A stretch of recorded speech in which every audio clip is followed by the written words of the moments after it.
So, stick something, if you continue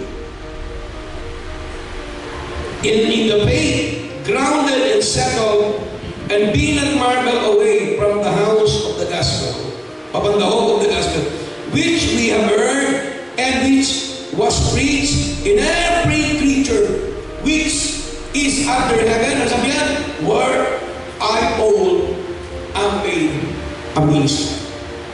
Ano ang minister? Kung tinignan nyo sa susunod, binigyan tayo ito, sa verse 24, who now rejoice in my suffering for you, and build up that which is behind of the afflictions of Christ in my flesh for his body's sake, which is what? The church.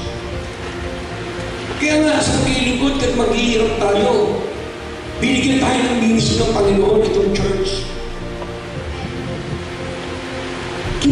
Di ba? Kinasal tayo kay Kristo.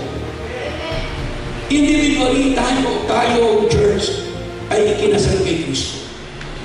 At ikakasal pa tayo sa heaven para hindi na tayo maghiwalay pa. Yun ang ibig sabihin yan, kaya nga may marriage of the Lamb. Ang ibig sabihin, kung nasa si Jesus Christ ng din yung church, hindi na magwawala yan hanggang pamanin. Kaya be loyal to your local church.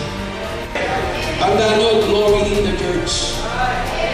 Kaya sa inyo kayo, tinuturo ko yan sa inyo, bakit? Para malaman nyo ang kapapatan sa church. Kasi nandiyan ang kapapatan.